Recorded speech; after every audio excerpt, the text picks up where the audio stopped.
Assalamualaikum warahmatullahi wabarakatuh. Alhamdulillah, salatan wassalaman ala rasulillahi amma ba'du.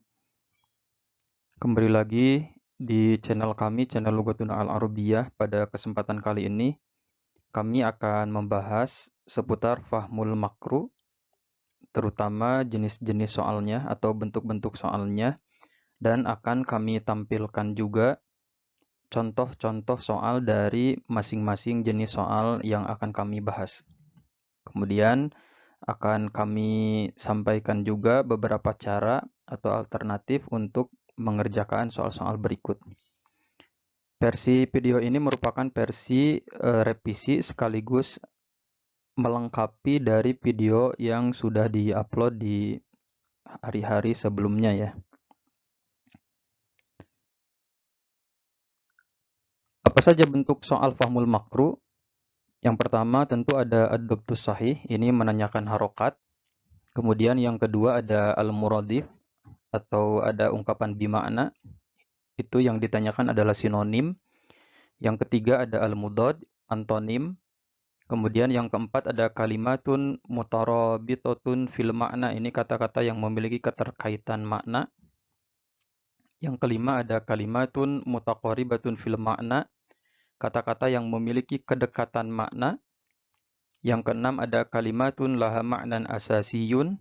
Kata-kata yang memiliki makna dasar atau makna leksikal atau makna mu'jami. Kemudian yang ketujuh ada kalimatani asasiyatani li ta'yidil makna. Ini yang ditanyakan adalah dua kata utama yang saling menguatkan makna. Yang kedelapan ada kalimatun asasiyatun laha alaqatun watidatun au alaqatun qawiyatun au alaqatun matinatun.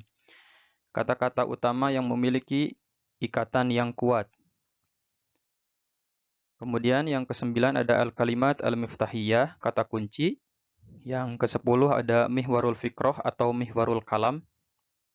Yang ditanyakan adalah inti gagasan atau inti pembicaraan. Yang ke-11 ada al-maudu al-munasib, ansabul maudu, mihwarul maudu atau al-unwan al-ansab. Ini intinya sama, yang ditanyakan adalah judul. Yang ke-12 ada amma tatahaddatsu al-qit'atu. Yang ditanyakan adalah membicarakan tentang apa teks yang tersedia. Kemudian yang ke-13 ada mayufhamu atau mimma yufhamu asasiyan atau yufhamu minal qit'ah anna. Dan yang mirip dengan nomor 13 ini, intinya adalah menanyakan apa yang dipahami dari teks yang tersedia. Yang ke-14 ada al-fikrah al-munasibah, ada minal afkar al-munasibah atau ansabu fikratin minal afkari allati tunasibu atau al-ibaratu allati tunasibu. Semua ungkapan ini intinya sama, menanyakan gagasan yang sesuai atau ungkapan yang sesuai dengan yang ada di teks. Yang 15 ada al-fikrah ghairul munasibah atau al-fikrah al-mukhalifah atau al-fikrah allati lam tarid. Nah, ini kebalikan dari yang nomor 14. Maksud pertanyaannya adalah menanyakan gagasan yang tidak sesuai atau ungkapan yang memang sama sekali tidak ada dalam teks.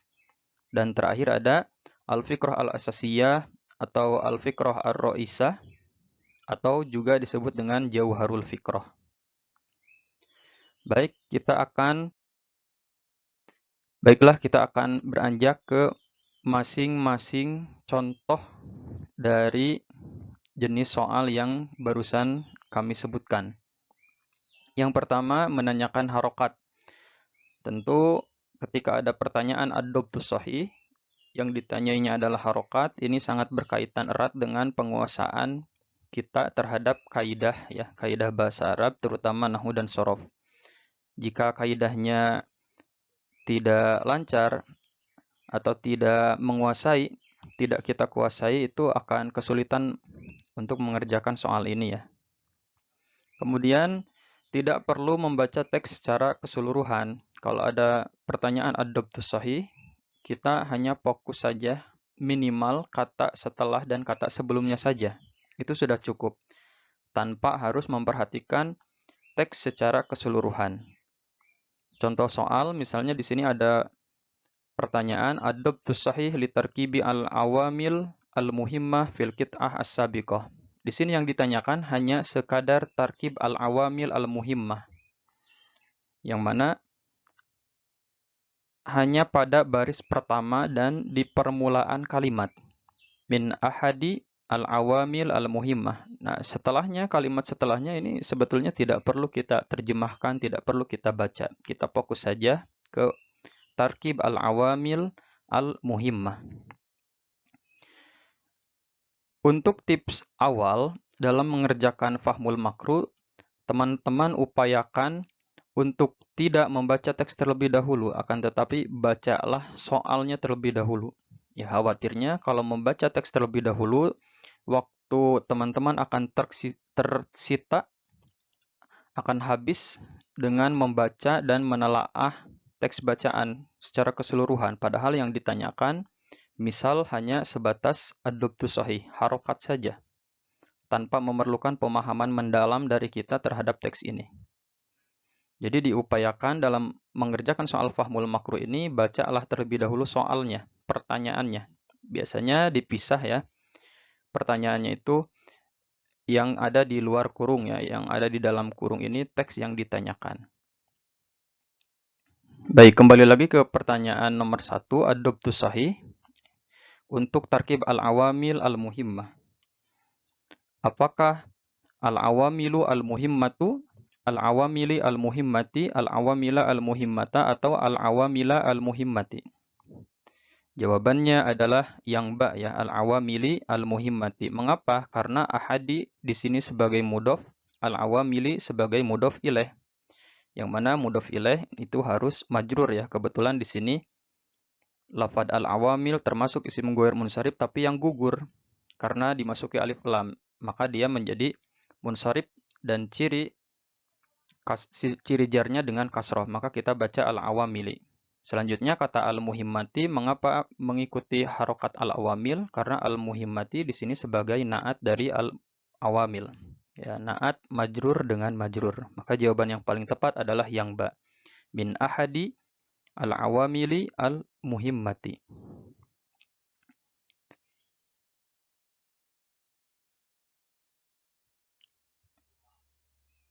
Kemudian, jenis kalimat yang kedua, jenis pertanyaan yang kedua, ada pertanyaan seputar muradif atau yang ada ungkapan bimakna, sinonim.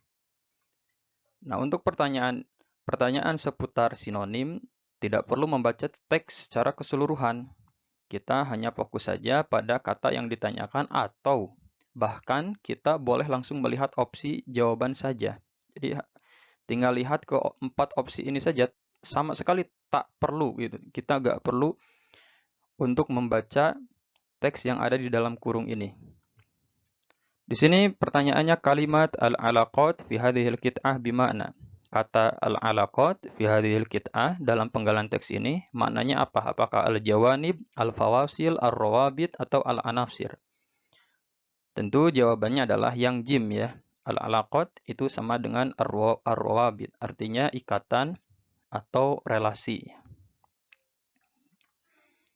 Ini contoh soal yang pertama. Ini ada ungkapan bimakna, menggunakan kata bimakna. Tapi intinya muradif ya, menanyakan muradif.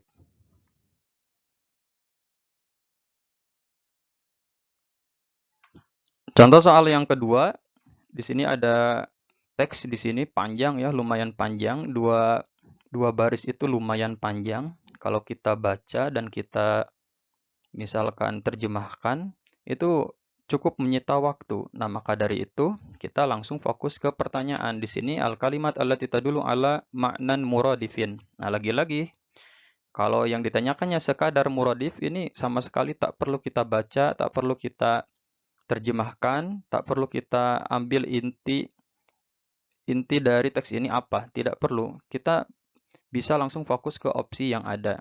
Tinggal kita pilih saja di antara 4 opsi yang ada ini, yang mana yang menunjukkan sinonim. Apakah tilawah dengan tadabbaro, tilawatun dengan tadabburun, atau yang ba ad-dunya dengan ad-din, atau yang jim at-tadabbur dengan at-tafakkur, atau yang dal amaro dengan asaba. Tentu jawaban yang paling benar adalah yang jim ya, at-tadabbur dengan at-tafakkur. Karena artinya sama-sama berpikir atau menelaah ya, atau mentadaburi, menghayati. Ini yang jim ya, jawaban yang paling tepat. Sisa opsi yang ada itu tidak menunjukkan sinonim, tilawah membaca, tadabbur menelaah. Berbeda dan tidak bersinonim. Dunia, dunia, din agama. Tidak bersinonim. Yang dal amarah memerintah, athaba memberikan pahala. Ini pun tidak masuk sinonim. Selanjutnya ada antonim atau dalam bahasa Arab itu al-mudhad. Lagi-lagi sama dengan pertanyaan seputar sinonim. Pertanyaan-pertanyaan seperti ini tidak perlu membaca teks secara keseluruhan. Kita hanya fokus pada kata yang ditanyakan atau boleh langsung melihat opsi jawaban saja, gitu ya.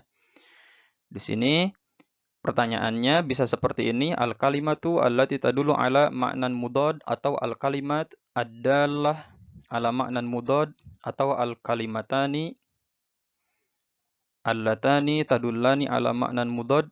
Itu bebas dan beragam ya. Yang penting ada ungkapan mudhad berarti yang ditanyakan adalah antonim. Tinggal kita pilih saja di sini al-haq al-iman, al-haq as-salim, al-haq al-batil, yajtami'un yadhillun. Tentu yang berantonim atau berlawanan itu adalah yang jim ya, al-haq kebenaran, al-batil kebatilan.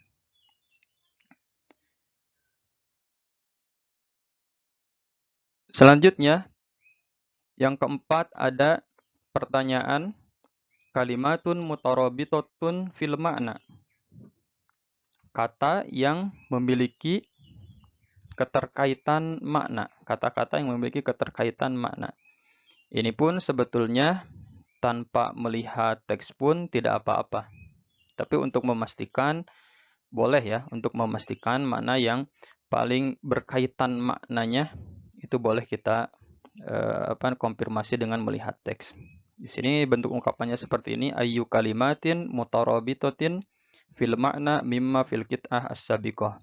Kata-kata yang memiliki keterkaitan makna dari penggalan teks ini yang mana? Apakah yang A, al-madrasah, ad-daulah, al-muassasat, al-madrasah, sekolah, ad-daulah, negara, al-muassasat, lembaga-lembaga, yang ba, al-ab, bapak, al-um, ibu, al-atfal, anak-anak, yang jim, al-thaqafah, budaya, al-lughah, bahasa, al-fardu, individu, al-jamaah, kelompok, al-mujtama, masyarakat, al-ajyal, generasi, asy-syahsiyah, individu, atau kepribadian. Jawaban yang paling tepat adalah yang ba ya. Ini sebetulnya panjang ya teksnya, hanya saja saya menghimpun yang memuat jawabannya saja. Ini penggalan teks ini saya penggal ya. Jadi hanya sebagian lagi. Awalnya penggalan teksnya sangat panjang, tapi saya penggal lagi penggalan teks berikut yang sebelumnya, sehingga menjadi lebih sederhana seperti ini. Jawabannya adalah yang ba, al-ab, al-um, al-atfal. Nah, semua lafaz ini, semua kata-kata ini memiliki keterkaitan makna. Al-ab itu ayah, al-ub itu ibu, al-um itu ibu, dan al-atfal itu anak-anak. Nah, ketiga kata ini kalau dalam relasi makna, dalam kajian semantik ini disebutnya hiponimi ya. Hiponimi. Jadi semuanya bisa tercakup dalam satu kata yaitu keluarga. Sedangkan kata-kata yang lain itu dia tidak memiliki keterkaitan makna.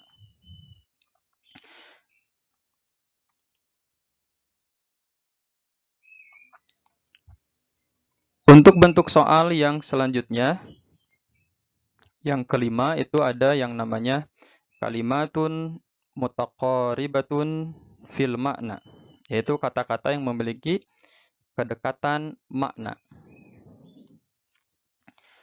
Di sini ada penggalan teks, lagi-lagi ini saya potong ya, yang awalnya sangat panjang, saya potong agar bisa memunculkan yang ada jawabannya saja. Gitu ya. Di sini jawabannya adalah yang jim ya. Kata-kata yang memiliki kedekatan makna ya adalah yang jim. Yartabitu itu artinya terikat.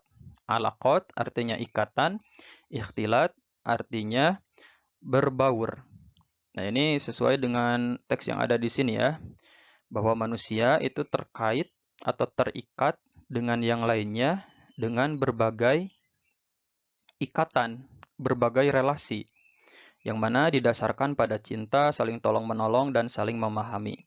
Baik hubungan itu berupa hubungan keluarga, itu ya, sawaan alaqatin usariyatan, au alaqati amalin, au sadaqatin, au ayya naw'in minal alaqati al-ijtimaiyah. Hubungan keluarga, hubungan kerja, pertemanan, atau segala jenis hubungan sosial apapun, relasi sosial apapun yang mengharuskan bagi seseorang untuk berbaur dengan yang lainnya. Nah, di sini kata yang memiliki kedekatan makna tentu yang jim ya, yartabitu, itu terikat dengan apa? Terikat dengan al-alaqat, relasi. Kemudian kalau sudah terikat dengan relasi harus seperti apa? Tentu harus berbaur dengan yang lainnya. Berarti jawabannya adalah yang jim ya.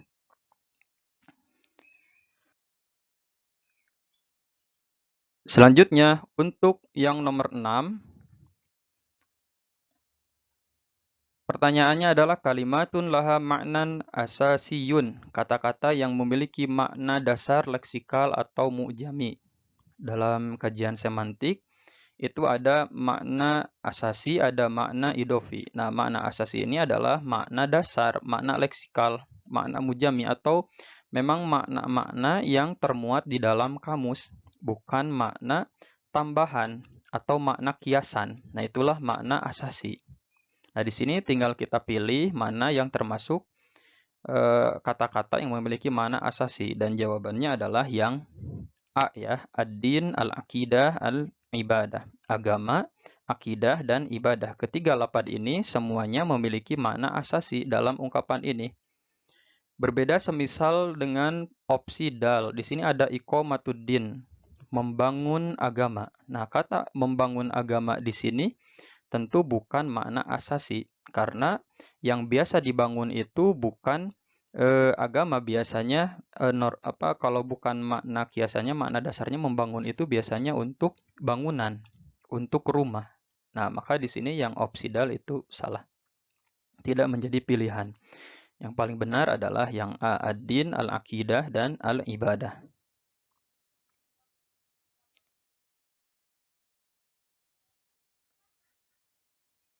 Selanjutnya, untuk jenis pertanyaan yang ketujuh adalah kalimatani asasiyatani li ta'yidil makna. Dua kata utama yang menguatkan makna.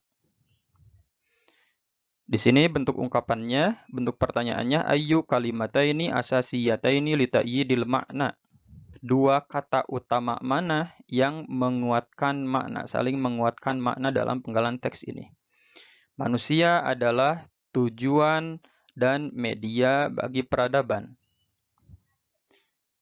Ia merupakan tempat dari budaya dan yang memikulnya.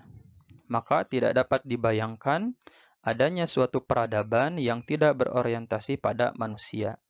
Nah, di sini dalam penggalan teks ini sangat ditekankan hubungan antara dua hal ya, yaitu antara peradaban dan juga manusia. Maka jawaban yang paling tepat adalah yang A ya, al-hadarah dan al-insan. Al-hadarah peradaban, al-insan manusia. Untuk jenis pertanyaan yang ke-8 itu ada kalimatun asasiyatun laha alaqatun watidatun atau alaqatun qawiyatun, alaqatun matinatun ya. Mau memakai kata apapun intinya sama ya, yaitu kata-kata utama yang memiliki ikatan yang kuat.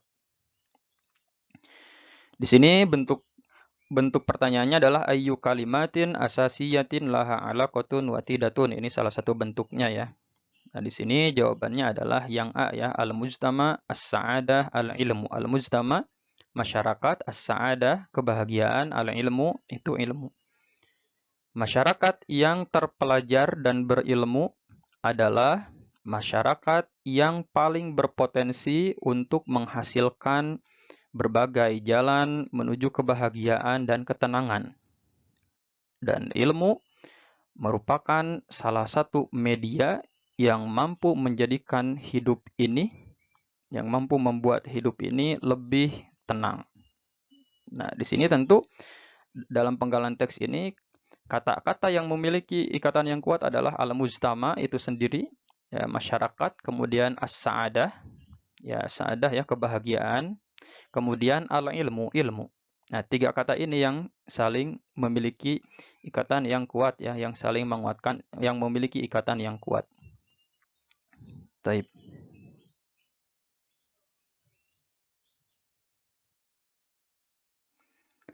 Kemudian nomor 9 itu ada al-kalimat al-miftahiyah, kata kunci. Nah, kata kunci di sini itu sama dengan kata kunci yang ada di abstrak ya, abstrak penelitian entah itu di jurnal, skripsi, tesis, disertasi. Itu biasanya di abstrak ada kata kunci. Nah, cara memunculkannya pun sama seperti itu ya.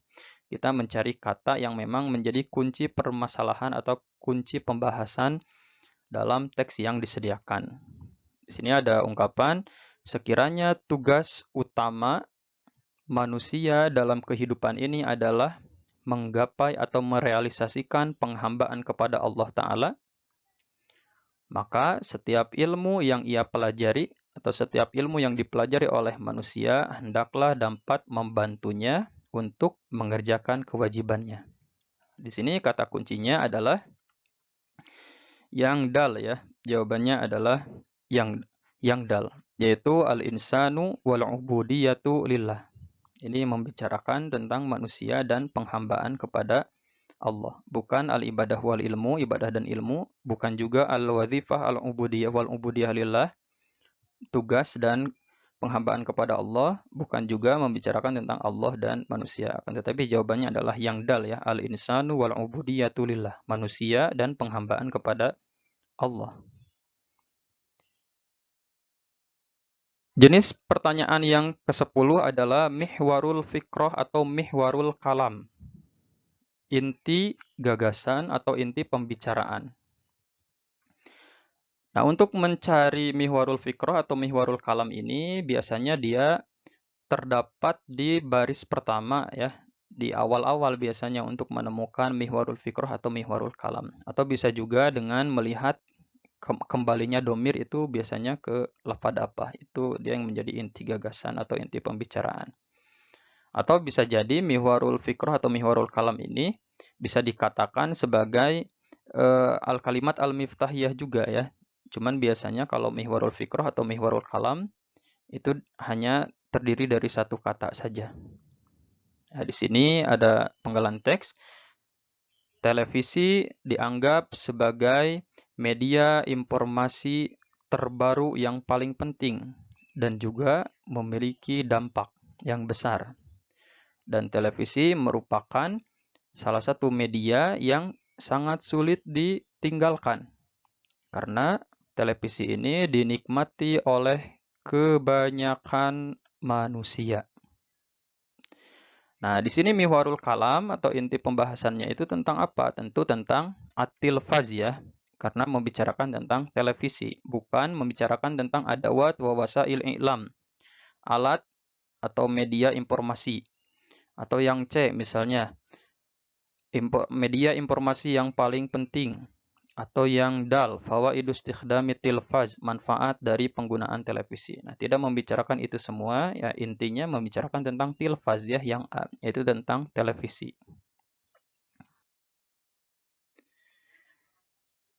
Jenis pertanyaan yang ke-11 dan 12 ini intinya sama sebetulnya ya. Ada al-maudu al-munasib, ansabul maudu atau mihwarul maudu atau al-unwan al-ansab. Yang penting ada kata maudu atau kata al-unwan itu intinya membicarakan atau menanyakan tentang judul.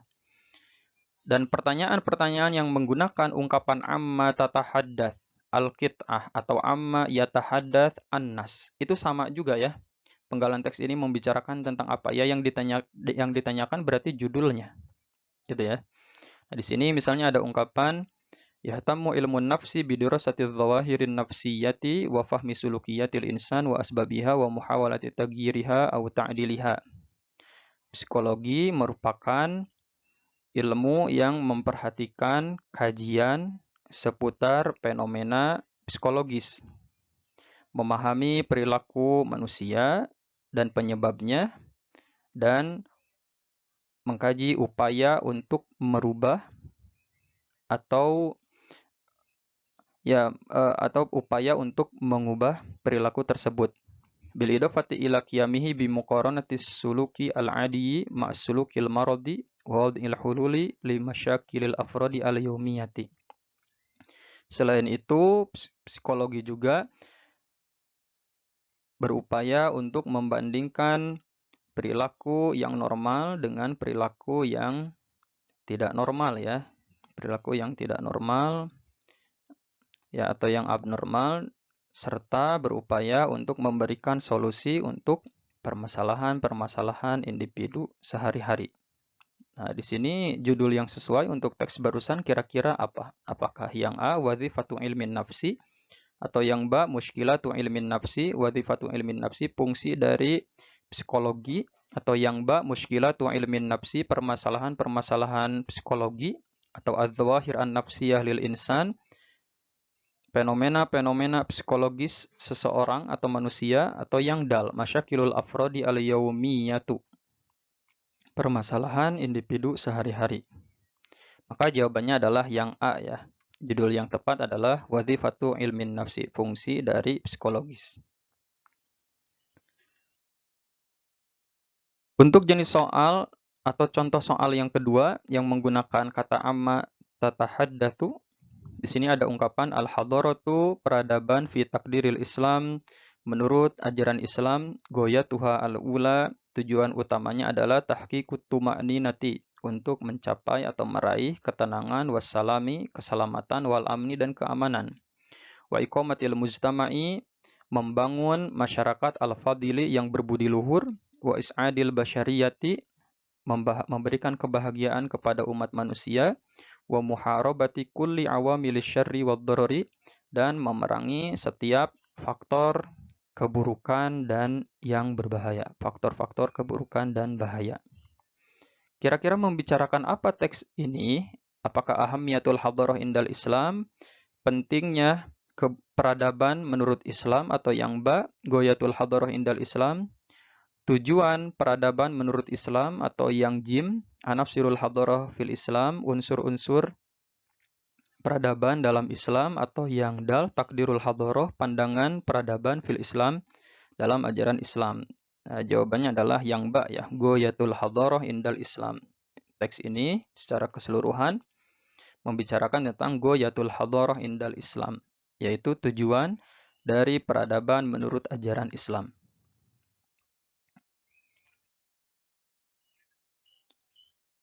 Selanjutnya di sini ada jenis pertanyaan yang ke-13. Di sini ada ma yufhamu atau mimma yufhamu asasiyan atau yufhamu minal qit'ati, dan yang serupa dengan ungkapan ini. Intinya sama, itu yang ditanyakan adalah apa yang dipahami dari teks yang tersedia. Di sini ada 3 opsi ya, 3 versi jawaban jika pertanyaannya menggunakan ungkapan-ungkapan ini. Versi yang pertama, bisa memilih jawaban yang merupakan isi teks kemudian diungkapkan dengan kalimat yang lebih ringkas. Jadi versi lebih ringkas atau versi lebih singkat, padat, jelas dari teks yang disediakan. Teksnya misalnya panjang.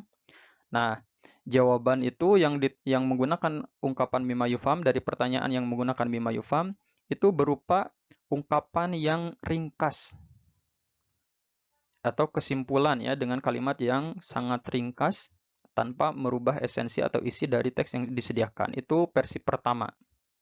Jadi isi teks yang diungkapkan dengan kalimat yang lebih ringkas. Kemudian versi kedua bisa juga jawabannya itu berupa ungkapan yang umum tapi dapat mencakup opsi yang lain. Nah, ini terjadi saat 4 opsi yang ada itu semuanya ada di dalam teks.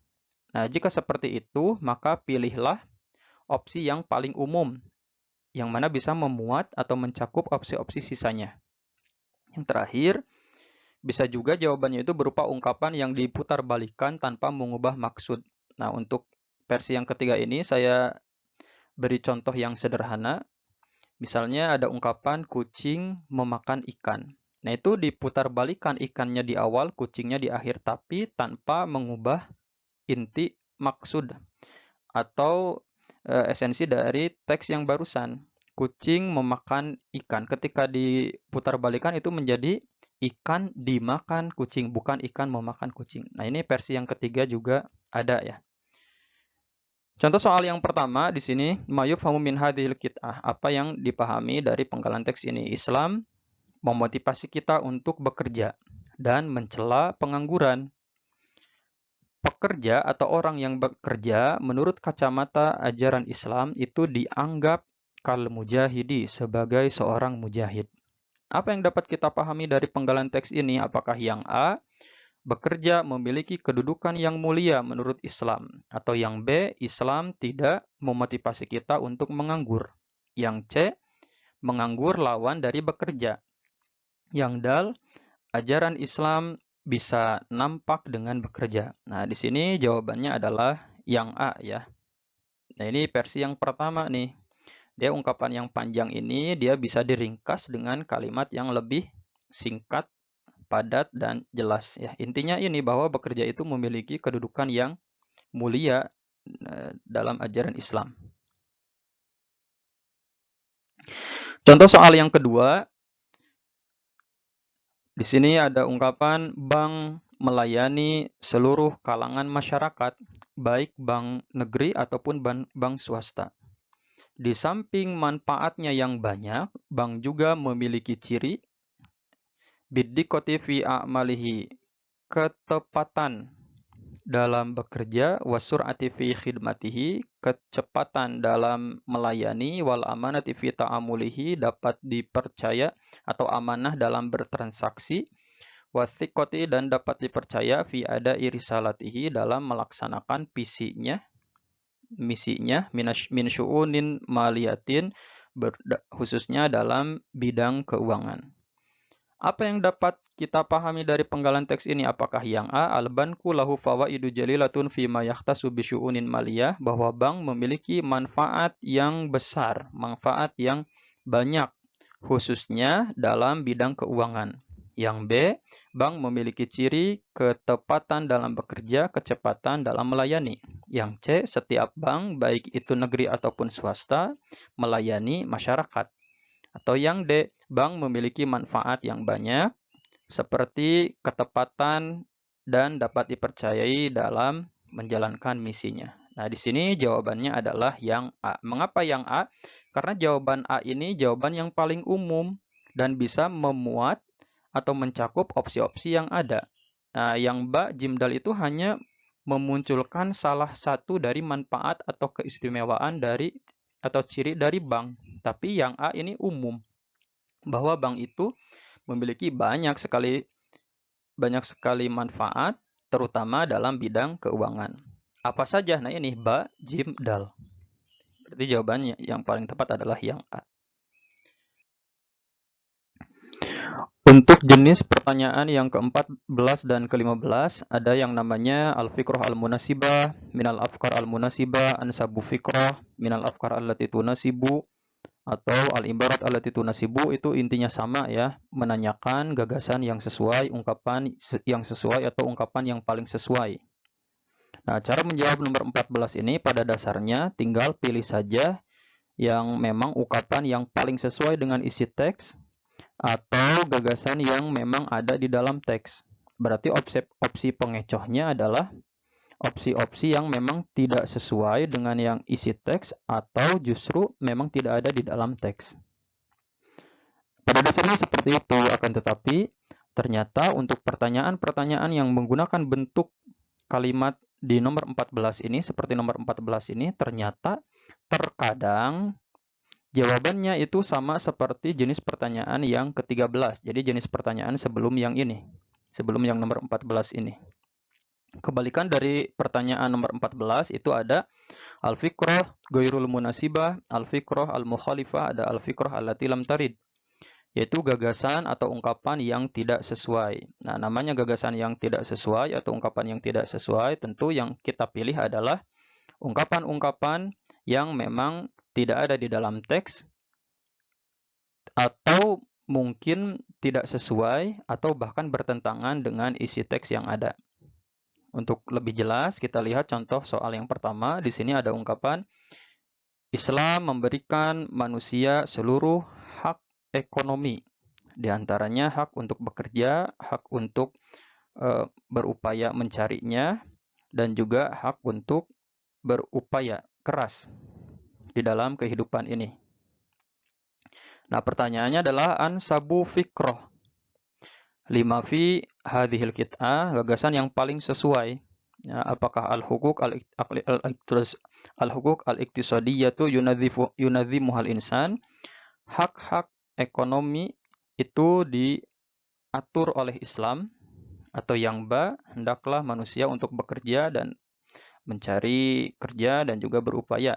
Atau yang C, hak-hak ekonomi itu termasuk ajaran Islam atau dari Islam. Yang D, manusia memiliki hak-hak ekonomi. Nah, di sini tentu jawaban yang paling tepat, gagasan yang paling tepat adalah yang A, ya, bahwa hak-hak ekonomi itu diatur oleh Islam. Ini sesuai dengan yang ada di dalam teks. Kemudian contoh soal yang kedua, ini yang untuk gagasan yang tidak ada di dalam teks, ya. Nah, di sini tinggal kita cari saja di antara 4 opsi ini mana yang memang tidak ada di dalam teks. Apakah yang A, mayoritas manusia atau kebanyakan manusia itu sangat suka bekerja. Yang B, lelah itu memiliki kesenangan yang khusus bagi orang yang lelah itu. Ya, orang yang bercapai-capai, ya, orang yang berlelah-lelah, bercapek-capek. Yang C, ya'malun nas duna ta'abin wa juhdin. Manusia itu bekerja tanpa lelah dan tanpa adanya kesungguhan. Atau yang D, manusia bekerja untuk mengerjakan kewajiban mereka. Nah, di sini ungkapan yang tidak sesuai atau ungkapan yang memang tidak ada di dalam teks ini, boleh teman-teman periksa, itu adalah yang C, ya, bahwa yang C itu manusia katanya ketika bekerja itu tidak capek dan tidak memerlukan kesungguhan. Nah, ini tidak ada di dalam teks ini, bahkan bertolak belakang, bertentangan dengan yang ada di dalam teks ini. Kemudian, untuk jenis soal yang terakhir adalah al-fikrah al-asasiyah, al-fikrah ar-ra'isah, atau jauharul fikrah, yang artinya gagasan utama. Di sini ada ungkapan, ada teks, ilmu merupakan penopang kehidupan seseorang dan juga sebagai dasar peradaban dan kemakmuran. Ilmu merupakan komponen utama dalam kehidupan masyarakat. Sebagaimana ilmu tersebut juga merupakan jalan untuk memperoleh kebahagiaan dunia dan akhirat. Sebagai poros dari kemuliaan umat dan juga sebagai sumber dari kekayaan suatu masyarakat atau suatu bangsa. Nah, di sini al-fikrah al-asasiyah, gagasan utama dari penggalan teks ini apa? Apakah yang A, manzilatul ilmi lil hadarati was sa'adah, kedudukan ilmu untuk peradaban dan kebahagiaan, atau yang B, wadhaiful ilmi li hayatil fardi wal jamaah, fungsi dari ilmu untuk kehidupan individu maupun kelompok masyarakat, ya. Atau yang Jim, ahamiyatul ilmi lil hadarah, pentingnya ilmu untuk peradaban, atau yang D, manzilatul ilmi fil insan, pentingnya atau kedudukan ilmu dalam diri seseorang. Nah, di sini jawabannya adalah yang ba, ya, karena yang banyak dijelaskan dalam teks ini adalah wadhaifnya, fungsi dari ilmu untuk kehidupan individu maupun kelompok. Barangkali itu saja yang bisa saya sampaikan terkait jenis-jenis dari pertanyaan-pertanyaan yang ada pada soal TOEFL, terutama pada soal fahmul makruh. Mudah-mudahan kita bisa memahami dan bisa membedakan antara satu jenis pertanyaan dengan pertanyaan yang lainnya, dan mudah-mudahan kita bisa memahaminya dengan maksimal. Syukron jazilan. Semoga kita semua dalam keadaan sehat walafiat selalu dan dalam keadaan bahagia selalu. Syukron jazilan. Wassalamualaikum warahmatullahi wabarakatuh.